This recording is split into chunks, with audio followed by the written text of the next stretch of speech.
You have probably never heard of the worst collapse in ancient history. Not the fall of Rome. Something far stranger, far faster, and far more total. Around 1200 BCE, in the span of a single human lifetime, nearly every major civilization in the Eastern Mediterranean collapsed at once. Egypt survived, barely. Almost nothing else did. And the most unsettling part is not that it happened.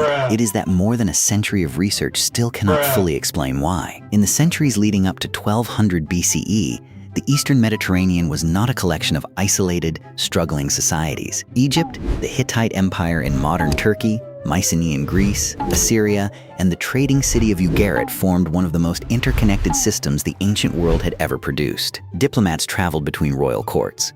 Merchant ships carried tin and copper across the sea to be forged into bronze. Kings wrote letters to each other in a shared diplomatic language, complaining about trade deals and arranging royal marriages, the way modern nations exchange formal correspondence. This was not a fragile, primitive world. It was a sophisticated network of empires that had functioned for centuries. And then, within a single human lifetime, almost the entire thing came apart. In the year 1177 BCE, an Egyptian pharaoh named Ramesses the Third ordered a detailed account of a great battle carved into the walls of his temple at Medinet Habu. He described waves of attackers arriving by land and by sea, burning cities his ancestors had traded with for generations. He called this confederation of enemies the Sea Peoples. To this day, nobody knows exactly who they were. By the time the chaos settled, almost every major power in the region except Egypt itself had been severely damaged or destroyed outright, and Egypt itself only barely survived. The pharaoh's own inscriptions describe the empire as critically weakened. The Hittite Empire was not so fortunate.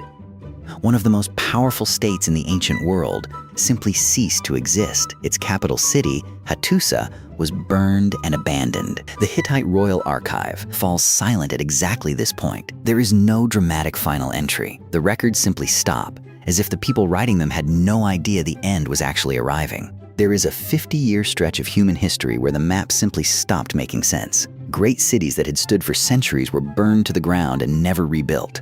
Entire writing systems vanished and were not seen again for 400 years.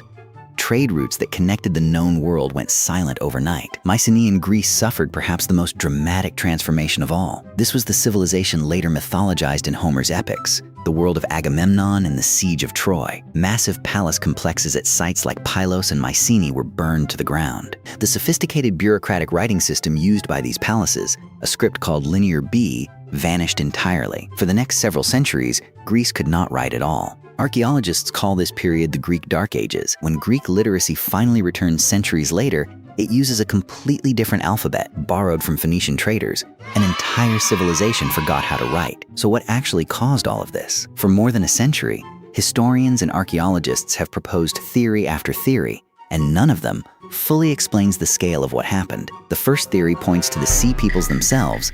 Egyptian records describe them as displaced groups, refugees as much as invaders, people who appear to already be fleeing something when they arrive, which raises an uncomfortable question.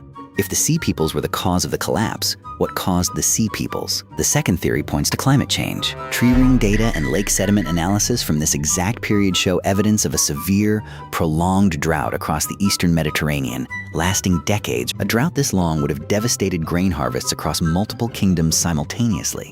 Civilizations are not supposed to collapse all at once. History usually moves slowly. One empire rises while another declines. That is the pattern almost everywhere, for almost all of recorded time, except once. A third theory focuses on the interconnected trade network itself. A disruption in one part of the system could cascade outward in ways no single kingdom could control.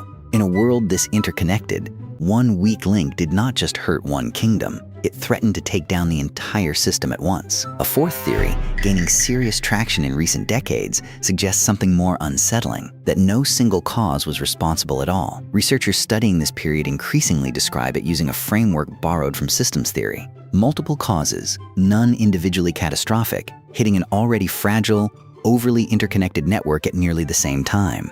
Drought reducing harvests, trade routes failing under the strain, internal rebellions erupting as displaced populations, possibly including the Sea Peoples themselves, fleeing famine and adding pressure to neighboring kingdoms already stretched thin. Each factor alone might have been survivable.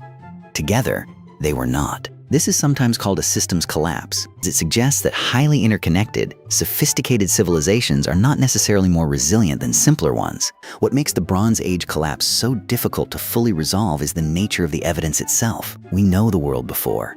We know the world after. The 50 years in between remain genuinely, frustratingly unclear. After the collapse, the technology and knowledge that defined the Bronze Age itself, the bronze smithing techniques, the long-distance trade networks, the diplomatic correspondence between kings, mostly disappeared for centuries. The world that eventually emerged from this dark age was different. Smaller kingdoms, new technologies, eventually including the much cheaper, more widely available metal we now call iron. In some genuine sense, the old world had to end completely before anything resembling the next one could begin. Some historians argue this is exactly why ancient Greek mythology is filled with stories of golden ages lost to catastrophe, heroes from a vanished era of greatness that the people telling these stories could dimly sense had once existed, but could no longer fully explain or even properly remember. They were not entirely wrong. Something extraordinary had once stood where they lived. The interconnected world that took centuries to build vanished in less time than a single human lifetime. They simply knew that the world they had grown up in was gone, and it was never coming back.